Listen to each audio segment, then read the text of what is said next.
thank you for having me. I've had a wonderful day. We had a marvellous day out on the beach looking for ammonites and fossil wood and finding all sorts of things. So we'll continue with that over the next few days, but in the meantime we've also got some interesting things to look at. As Joseph has mentioned, history is really important. The Bible is the real history of the real world. God is the God of the real world, which is why we go out and do things on beaches, why we have these fossils and artefacts and things, and why we're setting up a museum up in Oswald Street, so that you can go and see the evidence of the real history of the real world. And so we're going to have a look a bit about the history of mankind. Now, we could be here for a very, very long time looking at that. We're just going to look at a couple of aspects of it, and we're particularly going to have a look at how we get all the different variety of people, because that is one thing that the skeptics do scoff at. If the Bible is true, we couldn't possibly get all the variety of people that we have on the earth today. So let's have a look at this. Now, this is the iconic image of where we came from. We ascended from the apes by various mysterious hominids. And when and where did this happen?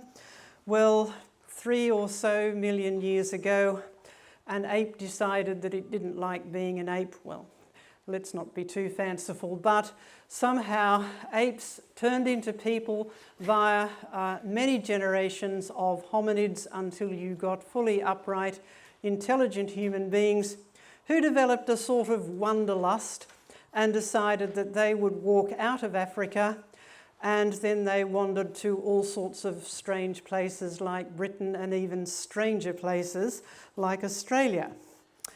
The Bible tells us a very different origin for people than that.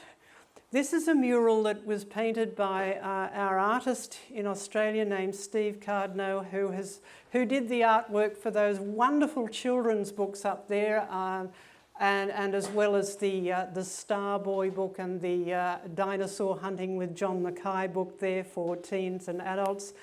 So do have a look at those. He's also painted these wonderful murals that we have at Jurassic Ark. And this is the origin of mankind, or a depiction of it, based on Genesis 1 and Genesis 2, where we are told very clearly that mankind was made in the image of God. God spoke and he said, "Let us make man in our image."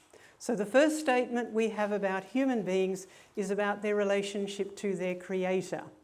Now that again is a vast and profound topic. We won't go into it too deeply. But God didn't leave it there. The Bible is not just a book of theological theory. There's plenty of that in it. But as we do here, we concentrate on the God of the real world and the God of real history. And God didn't leave it there by just making this theological statement. This is real history, and we are given some more details. So God goes on, God created man in his image. In the image of God, he created them, and then straight away we get a couple of biological details. Male and female, he created them. And then we're told how he made male and female. We have the creation of Adam described simply but straightforwardly and very clearly physically, right? Adam was made out of raw materials. He was not made out of some existing creature. That is very clearly stated, right? Dust of the ground, common elements and molecules of the earth.